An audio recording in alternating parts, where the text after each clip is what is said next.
السلام علیکم دوستو، ایران کا سابق شہنشاہ رضا شاہ پہلوی جو کہ 22 سال کی عمر میں ایران کا بادشاہ بن گیا، ابھی اس کی عمر صرف 6 سال کی تھی کہ اس کو ولی عہد قرار دے دیا گیا تھا۔ وہ 38 سال تک ایران کا حکمران تھا۔ وہ مزاجن سوشلسٹ اور مغرب پرست حکمران تھا۔ اس نے ایران میں عصر کی نماز کی ادائیگی پر پابندی لگا دی تھی۔ وہ اپنی سلطنت کو 3000 سال پرانی سلطنت قرار دیتا تھا۔ اس نے یہودیوں کو اسرائیل کے قیام میں مدد دی تھی۔ وہ اسرائیل کے لیے روزگار کے مواقع بھی تلاش کرتا تھا۔ 1948 میں اس نے ایران سے اسرائیلیوں کو اسرائیل میں جا کر بسنے کی قانونی اجازت دے دی تھی۔ اس مقصد کے لیے اسرائیل کی موساد کو تہران میں آفس کھولنے کی بھی اجازت دی تاکہ یہودیوں کی آبادی کو پرامن طریقے سے اسرائیل ٹرانسفر کیا جا سکے۔ اسی طرح ایران کے وزیر اعظم محمد اسد نے اسرائیل کو ایک آزاد ریاست کے طور پر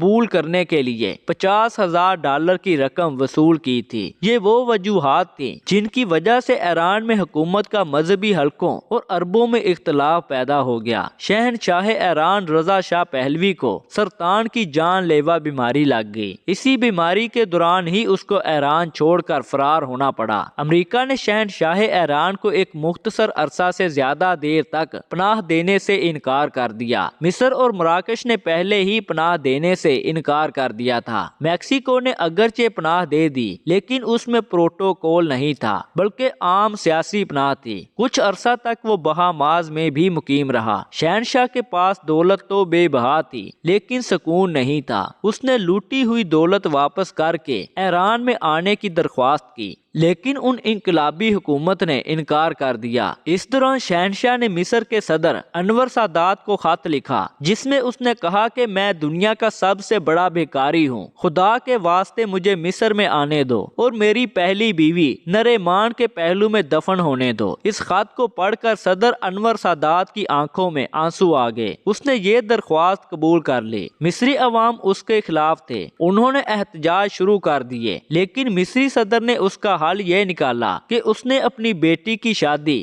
رضا شاہ پہلوی کے بڑے بیٹے سے کر دی۔ پھر سمدھی ہونے کے ناطے اس کو شہنشاہ ایران کے مصر میں آنے کا جواز مل گیا۔ قاہرہ آتے ہی شہنشاہ ایران کے کینسر میں مزید شدت آ گئی۔ چند دن بعد اس نے صدر انور سادات سے ملاقات کی درخواست کر دی۔ جب صدر انور سادات اس سے ملنے آئے تو اس نے کہا، جناب صدر، آپ کے خیال میں میری آخری خواہش کیا ہو سکتی ہے؟ اس پر صدر انور سادات نے جواب دیا کہ تم شہنشاہ رہے ہو سکتا ہے کہ دوبارہ بادشاہت کے خواہش مند ہوگے۔ اس پر رضا شاہ پہلوی نے انکار میں سر ہلا دیا۔ پھر کہا، ہو سکتا ہے کہ تمہیں بہت ساری دولت کی ضرورت ہو تاکہ تم اپنا آخری وقت آرام سے گزار سکو، لیکن رضا شاہ پہلوی نے اس پر بھی انکار میں سر ہلا دیا۔ تیسری مرتبہ صدر انور سادات نے کہا کہ ہو سکتا ہے کہ تم صحت اور آرام کے خواہش مند ہوگے، لیکن اس مرتبہ بھی رضا شاہ پہلوی نے انکار میں سر ہلاتے ہوئے کہا کہ میری آخری خواہش یہ ہے کہ اگر اللہ تعالیٰ نے میری زندگی میں مہلت دینی ہے تو اتنی مہلت ضرور دے کہ میں سکون سے مر سکوں۔ شاید یہ قبولیت کی گھڑی تھی۔ ٹھیک 3 دن بعد شہنشاہ ایران رضا شاہ پہلوی دنیا سے رخصت ہو گئے۔ اس کی موت کے بعد جب صدر انور سادات سے اس کی موت کے بارے میں دریافت کیا گیا کہ رضا شاہ پہلوی اگرچہ سرزمین فرزند مصر نہیں تھا لیکن وہ مصریوں کا داماد اور میرا سمدھی ضرور تھا، اس لیے اسے سرزمین مصر میں دفن ہونے کا حق حاصل ہے۔ ملکوں کو حکمرانی کا اچھا کریکٹر عزت دیتا ہے۔ جو حکمران بدقماش اور بد کردار ہوں وہ کبھی اپنی عوام کے دلوں میں جگہ نہیں بنا پاتے بلکہ دوسروں کے لیے مقام عبرت بن جاتے ہیں۔